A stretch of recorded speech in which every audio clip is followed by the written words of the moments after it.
Morning students, હવે જો કે આના પહેલાના લેક્ચરમાં આપણે આ ચેપ્ટરમાં જોઈ ગયા કે વિદ્યુત પ્રવાહ કોને કહેવાય અને એ વિદ્યુત પ્રવાહ સુવાહકોમાં કેવી રીતે મળે એના વિશેની આપણે ચર્ચા કરી ગયા. વિદ્યુત પ્રવાહ એટલે ટૂંકમાં કહું તો શું કહ્યું હતું કે કોઈ પણ વાહકના આડછેદમાંથી એકમ સમયમાં પસાર થતા વિદ્યુત ભારને તે વાહકનો વિદ્યુત પ્રવાહ કહ્યો. એટલે વિદ્યુત પ્રવાહ I બરાબર વિદ્યુત ભાર Q ના છેદમાં સમય T. પરિણામે મને વિદ્યુત પ્રવાહનો એકમ એટલે વિદ્યુત ભારનો એકમ કુલમ અને સમયના એકમ સેકન્ડનો ગુણોત્તર એટલે કે પ્રવાહનો એકમ કુલમ પ્રતિ સેકન્ડ મળે. આ એકમને વૈજ્ઞાનિક એમ્પિયરના માનમાં આપણે એને નામ આપ્યું એમ્પિયર, એટલે કે વિદ્યુત પ્રવાહનો એકમ એમ્પિયર છે એમ કહી શકાય. હવે જ્યારે વાહકમાં વિદ્યુત પ્રવાહનું વહન થતું હોય તેમાં સામાન્ય રીતે આપણે બે પ્રકારની વાહકોનો વિચાર કરીએ. એક કે પ્રવાહી સ્વરૂપમાં રહેલા વાહકો, બીજા ઘન સ્વરૂપમાં રહેલા વાહકો. તો પ્રવાહી સ્વરૂપમાં જ્યારે વાહક રહેલું હોય ત્યારે એને વિદ્યુત ક્ષેત્રમાં મૂકો તો ધન અને ઋણ વિદ્યુત ભારો એટલે કે ધન અને ઋણ આયનો એ પરસ્પર વિરુદ્ધ દિશામાં ગતિ કરી અને પ્રવાહીમાં વિદ્યુત પ્રવાહનું નિર્માણ કરે.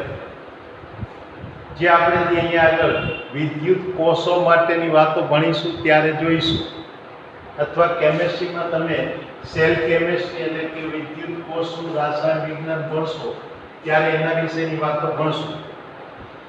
અત્યારે આપણે જે વાત કરવી છે ઘન પદાર્થ, અને એ પણ ખાસ કરીને ધાતુ પદાર્થો, અને ધાતુ પદાર્થોમાં વિદ્યુત વહન થાય તે કઈ રીતે થાય એની આપણે વાત કરી ગયા. એમાં ધાતુમાં જે મુક્ત ઇલેક્ટ્રોન અસ્તિત્વ ધરાવતા હોય એ મુક્ત ઇલેક્ટ્રોન એ આ વાહકને બાહ્ય વિદ્યુત ક્ષેત્રમાં મૂકીએ ત્યારે ઇલેક્ટ્રોન વિદ્યુત ક્ષેત્રની વિરુદ્ધ દિશામાં ગતિ કરી અને વિદ્યુત વહન આપે. એટલે આ વિદ્યુત પ્રવાહ માટેની આપણે વાતો ગયા વખતના ચેપ્ટરમાં કરી ગયા, એટલે ગયા વખતના લેક્ચરમાં.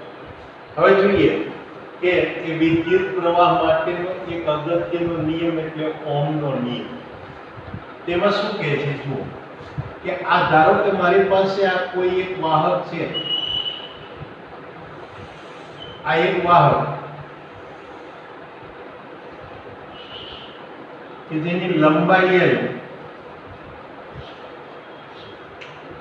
એનું આડછેદ A, એટલે આ વાહકના બે છેડા વચ્ચે વિદ્યુત સ્થિતિમાનનો તફાવત લગાડો.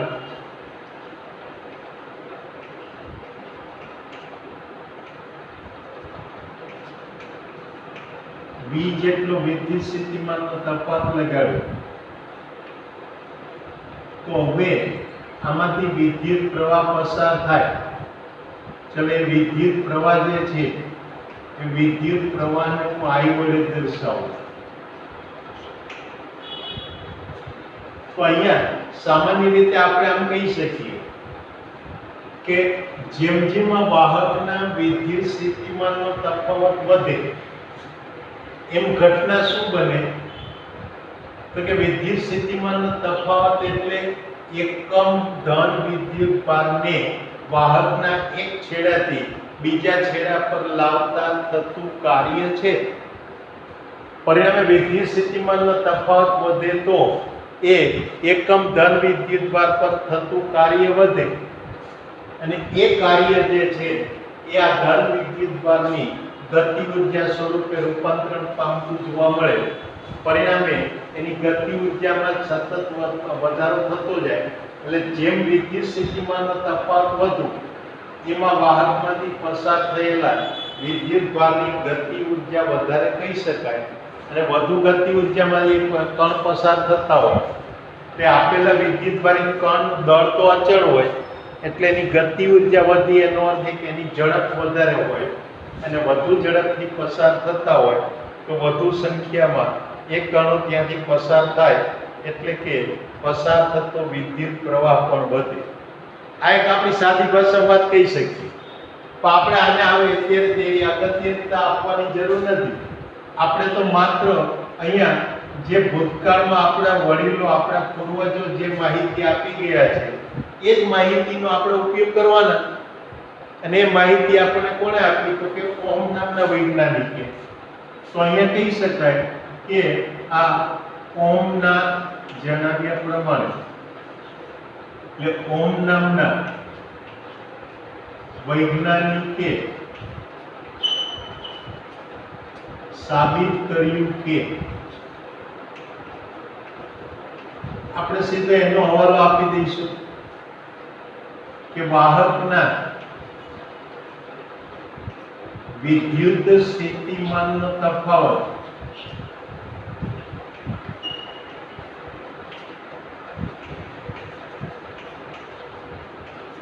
અને તેમાંથી પસાર થતા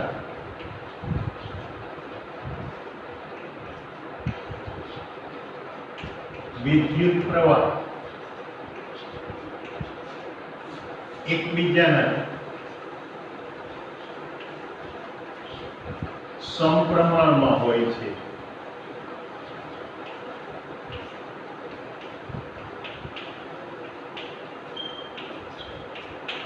આ આપણે ઓમ નામના વૈજ્ઞાનિકે આવું સાબિત કરીને આપ્યું.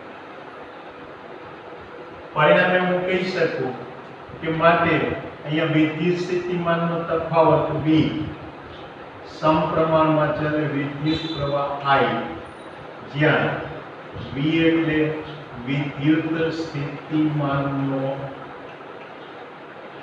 તફાવત અને I એટલે વિદ્યુત પ્રવાહ.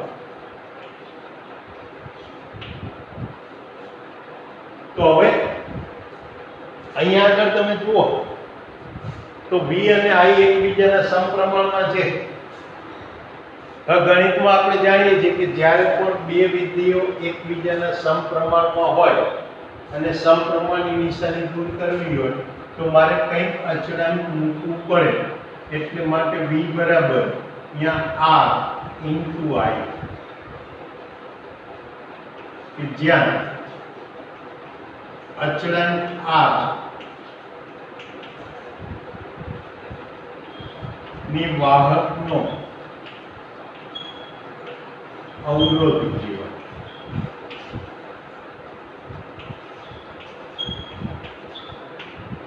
તો હવે જો કે આ V અને I એકબીજાના સમપ્રમાણમાં રહી શકે ક્યારે?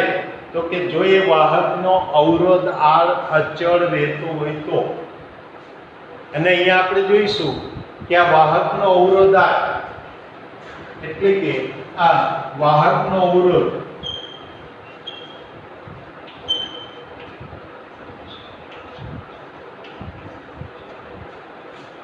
એ વાહકના લંબાઈ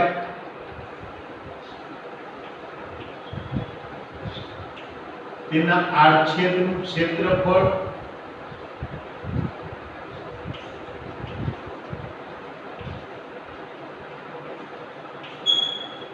તેના તાપમાન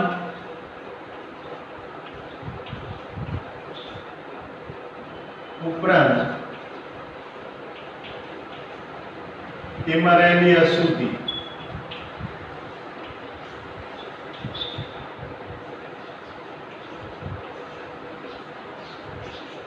એના ઉપર આધાર રાખે છે.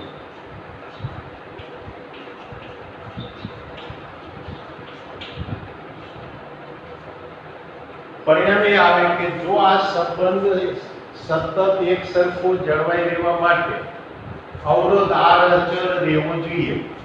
અને વાહકનો અવરોધ અચળ ત્યારે જ રહે કે જો એની લંબાઈ, એનું આડછેદ, એના તાપમાન કે એના અશુદ્ધિઓ વગેરે બધું બદલાતું ના હોય. એટલે આ બધી એની ભૌતિક પરિસ્થિતિઓ જો બદલાતી ના હોય તો એ વાહક માટે V અને I એકબીજાના સમપ્રમાણમાં હોય અને પરિણામે એ વખતે જો હું બી અને આઈ નો ગુણોત્તર શોધું તો એ ગુણોત્તર આપણને અચળ મળે. એટલે એના પરથી ઓહમના નિયમની અહીંયા આગળ મારે રજૂઆત કરવી હોય તો આ મેં શરૂઆતમાં જે લખ્યું એ સાદી ભાષામાં વાત છે કે વિદ્યુત સ્થિતિમાનનો તફાવત અને પસાર થતો પ્રવાહ એકબીજાના સમપ્રમાણમાં હોય. પણ એ સમપ્રમાણ સતત એક સરખું જળવાઈ રહેવા માટે અવરોધ અચળ રહેવો જોઈએ. અને અવરોધ અચળ ક્યારે રહે કે વાહકની ભૌતિક પરિસ્થિતિ બદલાતી ના હોય તો. ને માટે એની ઓહમના નિયમમાં મારે એ વાતનો પણ ઉલ્લેખ કરવો પડે અને પરિણામે હું ઓહમનો નિયમ આ રીતે લખી શકું કે આથી ઓહમનો નિયમ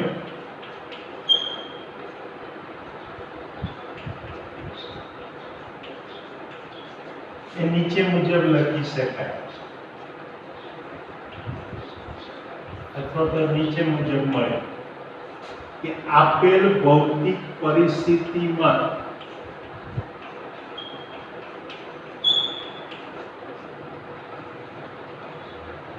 આપેલી ભૌતિક પરિસ્થિતિમાં વાહકના વિદ્યુત સ્થિતિમાનના તફાવત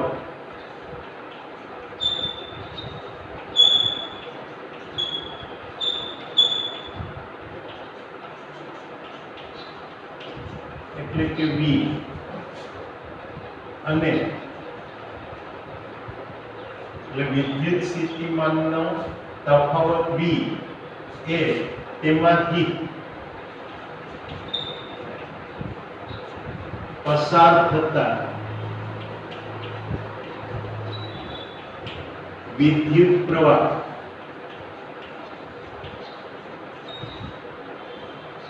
I ના સમપ્રમાણમાં હોય છે.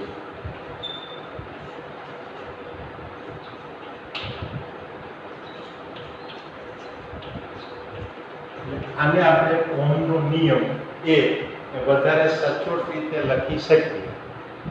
ટૂંકમાં અહીંયા જે આપણે પહેલા વાત કરી હતી એ જ છે, પણ એમાં માત્ર મેં એક જ મુદ્દો ઉમેરેલો છે. શું કે આપેલ ભૌતિક પરિસ્થિતિ અને એ ભૌતિક પરિસ્થિતિ બદલાઈ નહીં રાખવા માટે એ કહેવા માટેની જરૂરિયાત શું થઈ કે જો આપણે વાહકના તાપમાનમાં કે એના પરિમાણમાં કંઈ ફેરફારો કરીએ તો એનો અવરોધ બદલાય છે. ને માટે હવે હું કહી શકું કે વાહકનો અવરોધ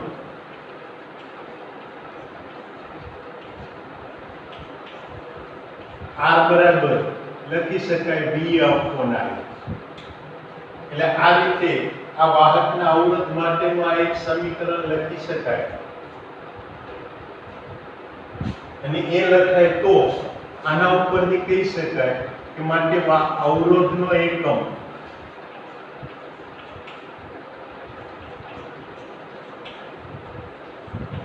ચલો V નો એકમ વોલ્ટ, પ્રવાહનો એકમ એમ્પિયર, એટલે કે અહીંયા વોલ્ટ અપોન એમ્પિયર છે અને તેને ઓહમ કહેવાય.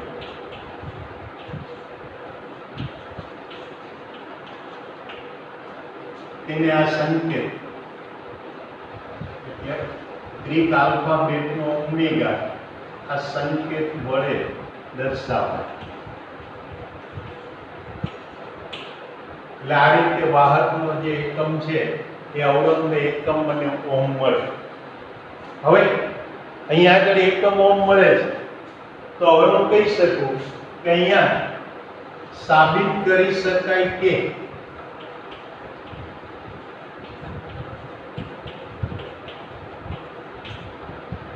વાહકનો અવરોધ R સમપ્રમાણમાં ચલે લંબાઈ A. જો અહીંયા તમે જોઈ શકો કે ધારો કે હું આ વિદ્યુત સ્થિતિમાનનો તફાવત V હોય એવા એકના બદલે બે વાહકોને પાસ પાસે મૂકી દો અને બે વાહકો પાસ પાસે મૂકીએ તો અહીંયા આગળ વિદ્યુત સ્થિતિમાનનો કુલ તફાવત વધીને કેટલો થઈ જાય 2V. અને એ વખતે એની લંબાઈ જે છે એ લંબાઈ ત્યાં આગળ ડબલ થઈ, પણ એ વખતે તમે જુઓ તો ત્યાં પરિસ્થિતિ શું થાય કે વિદ્યુત પ્રવાહ, આપેલા વિદ્યુત પ્રવાહ પસાર થાય ત્યારે એ પ્રવાહ અચળ રહે તો એના અવરોધની અંદર વધારો થાય. એટલે કે હું અહીંયા આમ કહી શકું કે જો સમાન લંબાઈ અને સમાન વોલ્ટેજ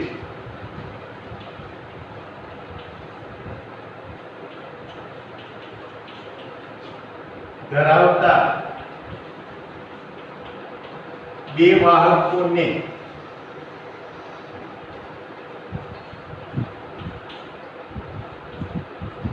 પાસે મૂકી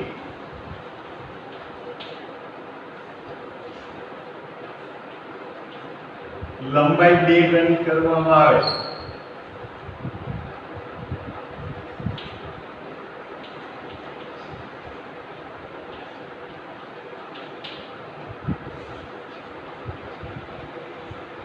અને સમાન વિદ્યુત પ્રવાહ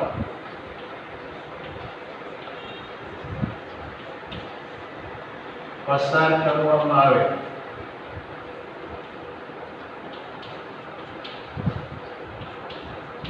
તો તેનો અવરોધ R ડેશ બરાબર 2V upon I, એટલે કે 2 ટાઈમ્સ R. કારણ કે લંબાઈ વધી, સમાન વાહકો છે, બેને પાસે મૂકવું એટલે વિદ્યુત સ્થિતિમાનનો કુલ તફાવત એ બંને તફાવતોના સરવાળા જેટલો થાય. એટલે વિદ્યુત સ્થિતિમાનનો તફાવત એ V માંથી વધીને 2V જેટલો થઈ જાય. એટલે એ વખતે આપણી પાસે જે સમીકરણ 2 છે એમાં V ની જગ્યાએ મારે 2V મૂકવા પડે, અને 2V મૂકવું એટલે નવો અવરોધ R ડેશ એના બરાબર 2V upon I. તો V upon I એટલે તો જૂનો અવરોધ R, અને માટે આ 2R થાય.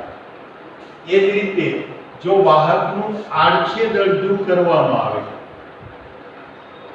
જો વાહકનું આડછેદ એ ઘટાડીને અડધું કરવામાં આવે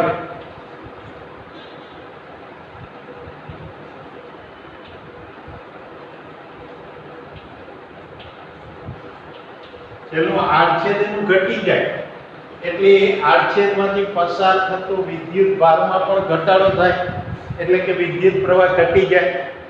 કારણ કે પહેલા માનો કે એ જેટલા આડછેદ હતું ત્યારે Q જેટલો વિદ્યુત ભાર દર સેકન્ડે પસાર થતો, હવે આડછેદ ઘટાડીને a/2 કરી દઉં એટલે જે પેલો Q વિદ્યુત ભાર હતો એનો અડધો વિદ્યુત ભાર એ એક અડધા ભાગમાંથી પસાર થાય, બીજો અડધો વિદ્યુત ભાર એ બીજા ભાગમાંથી પસાર થવાનો. એટલે આપેલા એક ભાગ માટે એ વિદ્યુત ભાર એ પેલા Q કરતા અડધો થયો હોય એટલે એને કારણે પ્રવાહ પણ અડધો થાય. માટે કહેવાય કે જો વાહકનું આડછેદ ઘટાડીને અડધું કરવામાં આવે તો તેમાંથી પસાર થતો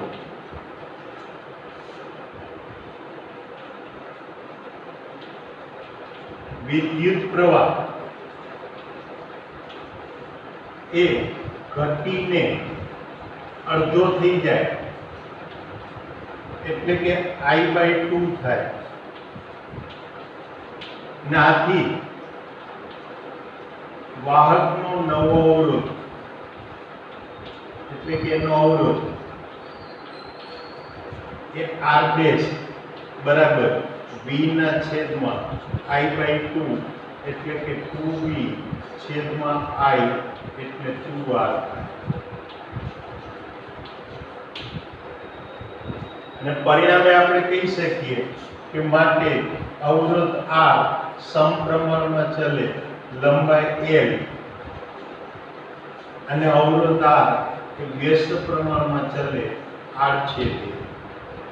કારણ કે અહીંયા આપણે જોઈ શકીએ છીએ, સાબિત કરી શકીએ છીએ કે જેમ લંબાઈ વધે એમ વાહકનો અવરોધ વધે છે, અને આડછેદ ઘટે એમ અવરોધ વધે છે. માટે આ બંને સંબંધોને જો સાથે લખીએ તો હવે કહી શકાય કે માટે r ચલે છે એ લખોને. ચાલો આને મારે સમપ્રમાણની નિશાની દૂર કરવી હોય તો આના ઉપરથી હું લખી શકું માટે r બરાબર કંઈક અચળાંક ρ ઇન્ટુ l અપોન a. એટલે અમારું સમીકરણ 3. તો આમાં જે અચળાંક ρ લખીએ છીએ એને એ વાહકના દ્રવ્યની અવરોધકતા કહેવાય. એટલે કે અહીંયા સમીકરણ 3 માં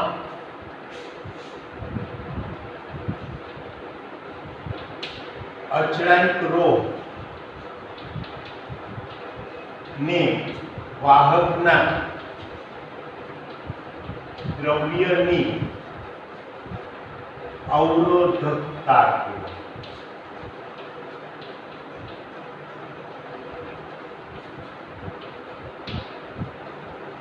યાદ રાખજો, અવરોધ અને અવરોધકતા બે અલગ અલગ ભૌતિક રાશિઓ છે. ટૂંકમાં તફાવત આપું તો અવરોધ એ વાહકનો ગુણધર્મ છે, જ્યારે અવરોધકતા એ વાહકના દ્રવ્યનો ગુણધર્મ છે. એટલે કે એક જ દ્રવ્યમાંથી જુદા જુદા પરિમાણ વાળા બે આ વાહકો તૈયાર કરીએ તે બંને વાહકોના અવરોધો જુદા જુદા હોય પણ એની અવરોધકતાઓ લઈએ તો એ તો આપણને એક સરખી જ મળે. એટલે આ રીતે જ્યાં સુધી વાહકના દ્રવ્યને બદલવામાં ના આવે ત્યાં સુધી એની અવરોધકતા બદલાય નહીં. જ્યારે એના પરિમાણ બદલીએ તો એનો અવરોધ બદલાઈ જાય. એટલે જે રીતે વાહકનો અવરોધ એ વાહકના દ્રવ્યનો પ્રકાર, એના પરિમાણ અને એના તાપમાન ઉપર આધાર રાખે, તો વાહકના દ્રવ્ય જે છે એની અવરોધકતા એ માત્ર એ તાપમાન ઉપર આધાર રાખે અને દ્રવ્યના પ્રકાર ઉપર આધાર રાખે. એટલે કે અહીંયા આગળ હું આમ કહી શકું કે વાહકનો અવરોધ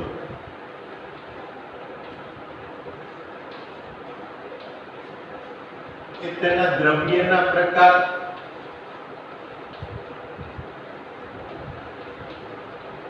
તેના પરિમાણ અને તેના તાપમાન પર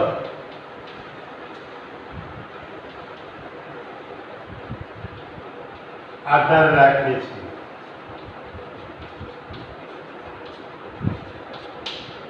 ઓફકોર્સ એ પેલા અશુદ્ધિ ઉપર આધાર રાખે પણ એ મુદ્દાને અત્યારે આપણે બહુ મહત્વ આપીશું નહીં. તો જ્યારે પણ એ અવરોધકતા એ વાહકના દ્રવ્યનો પ્રકાર,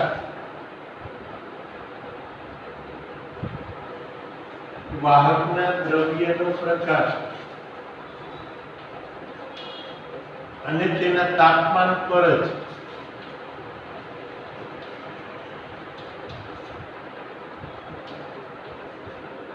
આધાર રાખે છે. એ વાહકના પરિમાણ ઉપર આધાર રાખતું નથી. એટલે આ રીતે અવરોધકતા અને અવરોધ એ બે અલગ વસ્તુ થાય. હવે જો હું અહીં અવરોધકતા એટલે કે હવે સમીકરણ 3 ને તેના પરથી અવરોધકતા ρ ને સૂત્રનો કરતા બનાવો તો મને સૂત્ર શું મળે? R A upon L. એટલે હવે ρ ને સૂત્રનો કરતા બનાવીએ તો આપણને ρ બરાબર R A upon L મળે. ચાલો આના પરથી મારે અહીંયા આગળ અવરોધકતાની વ્યાખ્યા આપવી હોય તો શું કહી શકાય કે આ આડછેદ એ એક એકમ લઉં, લંબાઈ એક એકમ લઉં તો એનો અવરોધ એટલે શું આવે? એના દ્રવ્યની અવરોધકતા. એટલે શું વ્યાખ્યા આપી શકાય કે એકમ આડછેદ ધરાવતા વાહકની એકમ લંબાઈ દીઠ તેના અવરોધને તેના દ્રવ્યની અવરોધકતા કહેવાય. એટલે કે અહીંયા વ્યાખ્યા આપીએ કે એકમ આડછેદ ધરાવતા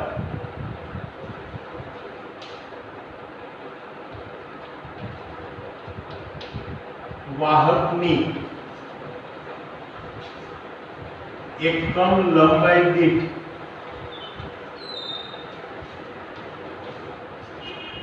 અવરોધને તેના દ્રવ્યની અવરોધકતા કહેવાય.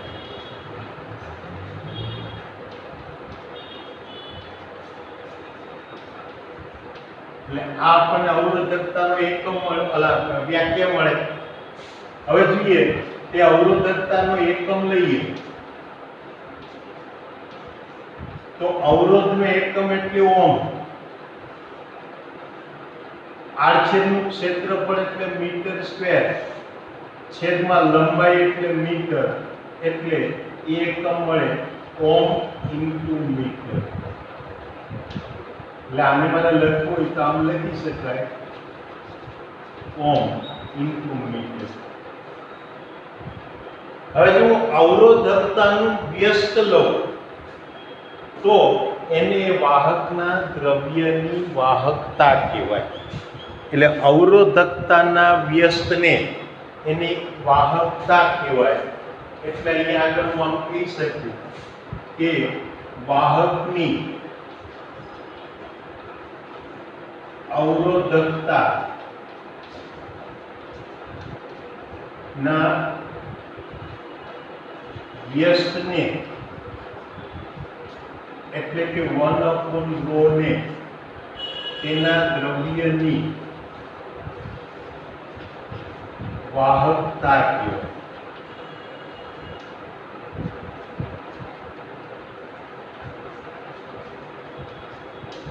એટલે સિગ્મા બરાબર 1/ρ અને માટે સિગ્માનો એકમ એ આપણને આ 1/છેદમાં ઓહ્મ ઇન્ટુ મીટર એટલે કે આને આમ પણ લખાય mho upon મીટર. એટલે 1/ઓહ્મ ને mho કહેવામાં આવે. એટલે આ રીતે આ આપણને અવરોધકતા અને વાહકતા મળે. તો આજના આપણા લેક્ચરમાં આપણે જોઈ ગયા કે વાહકના ગુણધર્મોમાં એક તે વાહકનો અવરોધ કોને કહેવાય, એ અવરોધ મેળવવો હોય તો કઈ રીતે મળે. વાહકના વિદ્યુત વોલ્ટેજ અને પ્રવાહ વચ્ચેનો સંબંધ એટલે ઓહ્મનો નિયમ. એ ઓહ્મના નિયમ ઉપરથી અવરોધ મળે. એ અવરોધની આપણે વ્યાખ્યા આપી શકાય, એના માટેનું સૂત્ર લાવી શકાય. અને અવરોધ ઉપરથી આપણે એના બીજા વાહકના દ્રવ્ય માટે અવરોધકતા અને વાહકતા એના વિશેની વાત કરી ગયા.